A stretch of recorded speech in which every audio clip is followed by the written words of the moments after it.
Sais-tu quel animal, célèbre pour ses crachats fulgurants, est capable d'apprendre en observant les humains? Aujourd'hui, on va parler du lama, dans Bête de science.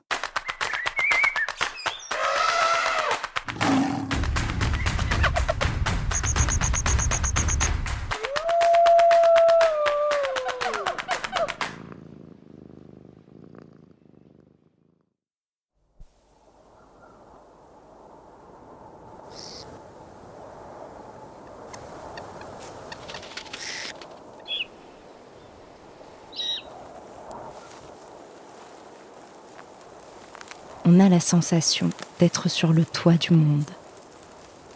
L'air frais nous prend au visage. Nous arpentons des étendues désertes, rocailleuses, parsemées de ci de là de buissons et d'herbes sèches.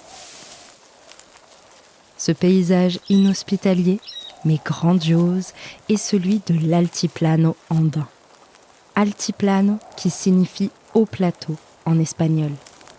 L'altiplano andin s'élève à plusieurs milliers de mètres d'altitude, au cœur donc de la cordillère des Andes, cette chaîne de montagnes qui longe toute la côte ouest de l'Amérique du Sud. C'est la plus longue chaîne de montagnes continentales au monde. À quelques kilomètres en contrebas, s'étend une ville au perché, Chuquiago, aussi connue sous le nom de La Paz, l'une des deux capitales de la Bolivie. Chuquiago, c'est le nom que lui ont donné les Indiens Aymara, un peuple originaire du mythique lac Titicaca qui se trouve un peu plus au nord et s'élève à près de 4000 mètres d'altitude.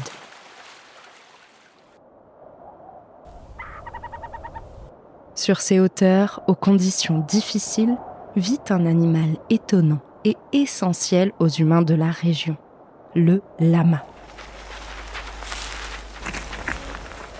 Regarde, en voici un troupeau.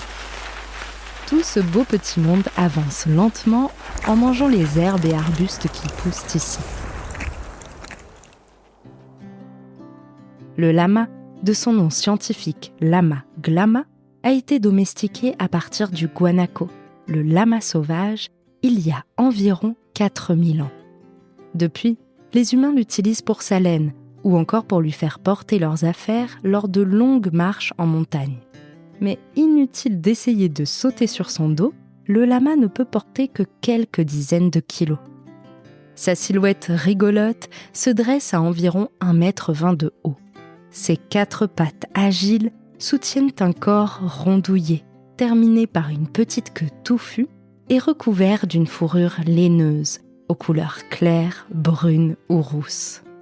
Son long cou se termine par une bouille au museau allongé, surplombée de 2 oreilles arrondies et marquée par un regard doux. Tiens, tu vois, il y en a un qui nous observe de son regard de biche. Tu vas peut-être trouver ça bizarre, mais le lama appartient à la famille du chameau.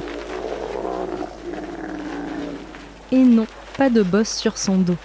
Mais comme ses cousins l'alpaga, la vigogne et le guanaco, le lama est un camélidé. En fait, tous les chameaux actuels sont les descendants de camélidés qui vivaient en Amérique du Nord et qui ont migré vers l'Amérique du Sud, l'Asie ou encore l'Afrique. Le lama est donc un chameau d'Amérique du Sud. Et ne te fie pas à ses airs de peluche géante, c'est un vrai montagnard. Son habitat, c'est la cordillère des Andes. Il y vit à 3000 mètres d'altitude en moyenne, même si depuis sa domestication, on le retrouve un peu partout. En altitude cependant, la nourriture est rare. Mais ce n'est pas un problème pour cet herbivore, qui se nourrit d'arbustes, de mousses ou encore d'herbes, et qui, au passage, récupère l'eau dont il a besoin pour vivre dans les végétaux. Observe-le attentivement. Est-ce que sa manière de mastiquer te rappelle quelque chose? Bingo! Comme la vache, le lama rumine. Il avale donc les aliments d'un coup, sans s'embêter à les mâcher. C'est alors que ses 3 estomacs entrent en jeu et se chargent de réduire la nourriture en bouillie avant de la renvoyer vers sa bouche pour que le lama puisse la mastiquer en toute sérénité. Alors on est d'accord, dit comme cela, ça n'est pas très appétissant. Mais le broutage du lama joue un rôle écologique essentiel, car ses petites pattes rembourrées n'abîment pas le sol, contrairement à celles des vaches ou des chevaux. Et le broutage permet à la flore, c'est-à-dire à l'ensemble des végétaux des Andes, de se renouveler. Pratique. Approchons-nous d'un peu plus près. Peut-être qu'en marchant, tu as remarqué que tu ressentais de petits vertiges, une sensation désagréable de tête qui tourne. Rassure-toi, c'est tout à fait normal, car à l'altitude où nous nous trouvons, l'oxygène, le gaz qui nous permet de respirer, devient plus rare. Les alpinistes, qui gravissent les plus hauts sommets, connaissent bien ce phénomène qui peut être dangereux pour les humains. Car lorsque notre corps manque d'oxygène, il peut exprimer son malaise par des nausées, des vertiges ou des vomissements. C'est sa façon à lui de tirer la sonnette d'alarme et de nous dire qu'il est temps de trouver un endroit plus sûr où l'air n'est pas si raréfié. Mais comme tu peux le voir, notre cher lama gambade allègrement sans être ennuyé par le manque d'oxygène. Sais-tu pourquoi ? Eh bien parce que son sang possède un super pouvoir. Et pour le comprendre, il faut comprendre la respiration. Chez les mammifères comme le lama ou toi, la respiration fonctionne par étapes. Tout d'abord, l'air est aspiré par le nez, puis il descend dans la gorge, jusqu'aux poumons. Et c'est alors que le corps fait une sorte de troc. Il garde l'oxygène pour le faire passer dans le sang et rejette un déchet dont il n'a pas besoin. Un gaz qu'on appelle le dioxyde de carbone et qui est expulsé au moment de l'expiration.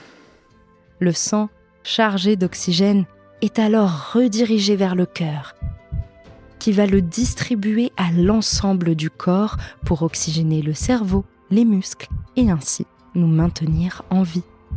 Tous ces événements fantastiques ont lieu sans même que nous ayons à y penser. Mais le sang du lama, lui, attrape beaucoup plus d'oxygène que notre sang à nous, humains. Il souffre donc moins lorsque l'oxygène se fait plus rare, car son corps s'est adapté aux conditions particulières de la vie en altitude. Incroyable, n'est-ce pas ? Tiens, il y a du mouvement. Un mâle s'est mis à en pourchasser un autre. Le lama est un bon coureur. Il peut échapper aux prédateurs ou à ses ennemis grâce à des courses effrénées où il atteint 50 km/h, une vitesse supérieure à celle d'une voiture en centre-ville. Exactement comme les deux mâles qui se défient sous nos yeux. Il ne se lâche pas, il court toujours plus vite, zigzague, trébuche sur le sol caillouteux, se relève et se remettent à courir en émettant des grognements gutturaux. Il est probable que le lama pourchassé se soit introduit sur le territoire du lama qui le poursuit. Et le voici, le fameux crachat du lama. C'est lui qui a valu à notre camélidé sa réputation d'animal au caractère de cochon. Mais tout comme le cochon, le lama est en vérité doux et sensible. Lorsqu'il crache, c'est pour lui une façon d'exprimer sa colère ou de se défendre contre des agresseurs. D'ailleurs, le crachat n'est pas tout à fait le même en fonction des situations. Et pas de panique, il est très rare que le lama crache sur les humains, du moment qu'on ne le provoque pas. Nous n'avons donc rien à craindre. De toute façon, je crois qu'il est temps de laisser nos chers lamas se chamailler en paix. Car cet animal tout-terrain, taillé pour vivre sur les hauteurs de la cordillère des Andes, nous réserve encore quelques surprises.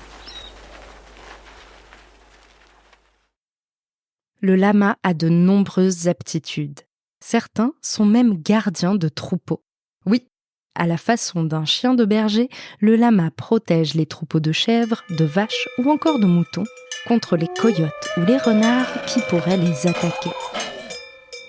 Courageux, n'est-ce pas ? Il est tellement efficace qu'on le retrouve aussi bien dans les pâturages américains que australiens ou même suisses. Curieux, les scientifiques ont voulu en savoir plus sur sa capacité d'apprentissage. Ils se sont donc posé la question suivante. Est-ce que le lama est capable d'apprendre des autres ? Pour le savoir, rien de plus simple. Les chercheurs ont caché de la nourriture derrière un obstacle. Et puis ils ont laissé un lama se débrouiller, en mesurant le temps qu'il lui fallait pour trouver sa récompense. Ensuite, les scientifiques ont comparé la performance de ce lama avec celle d'autres lamas. Un lama guidé par un être humain qui lui montre où se trouve la cachette à friandises et un autre guidé par un copain lama qui savait déjà où se trouvait la récompense. Alors, selon toi, lequel a été le plus rapide pour trouver les friandises ? Trêve de suspense, celui qui a débusqué la cachette le plus vite a été le lama guidé par un autre lama, suivi de près par celui qui était guidé par un humain. Le pauvre lama laissé seul a mis beaucoup plus de temps que les autres à contourner l'obstacle et à se régaler de sa récompense. À partir de cette expérience, les scientifiques ont pu comprendre que le lama est donc capable d'apprendre en observant les autres. Non seulement en observant les autres lamas, mais aussi en nous observant nous, humains. Cette capacité, qui n'a peut-être l'air de rien, signifie en fait que le lama est capable d'apprentissage social. Il observe les autres et en tire des conclusions. Cette faculté est essentielle dans la nature. C'est ainsi que les petits apprennent de leurs parents, ou encore que les animaux les plus âgés d'un groupe, comme les matriarches chez les éléphants, transmettent leurs connaissances aux animaux les plus jeunes. Cet apprentissage est le signe d'une intelligence, et pas de n'importe laquelle. Une intelligence sociale qui permet de s'adapter à différentes situations et de survivre. Le lien tissé entre lama et humain depuis la domestication du lama est donc profond. Pour apprendre, les lamas observent les humains, comme ils observent leurs congénères. Alors, si tu viens un jour à croiser la route de cet animal doux et robuste, capable de survivre aux plus hautes altitudes, de courir à une vitesse étonnante et qui participe au renouvellement de la flore des Andes, n'oublie pas que sous son regard de velours se cache un être intelligent qui apprend en t'observant. Allez, on récapitule.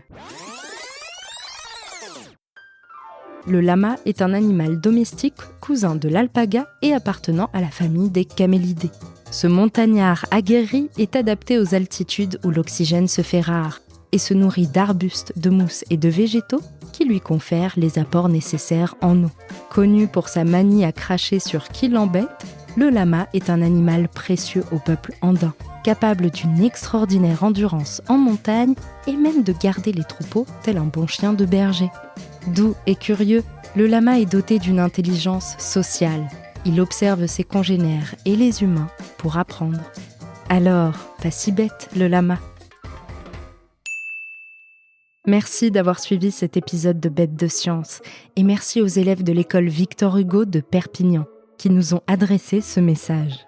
Merci de nous apprendre un peu plus sur l'intelligence animale. Nous sommes des CM1, CM2 de Victor Hugo. Merci. Si à toi aussi ce podcast te plaît, tu peux t'abonner pour découvrir de nouveaux épisodes toutes les 2 semaines et en apprendre toujours plus sur la vie fascinante des animaux. Si tu nous suis sur Spotify ou Apple Podcast, tu peux même nous laisser 5 étoiles pour nous dire qu'on a fait du bon travail ou nous laisser un commentaire si tu veux qu'on parle d'une bestiole en particulier. À bientôt, jeune aventurière et jeune aventurier.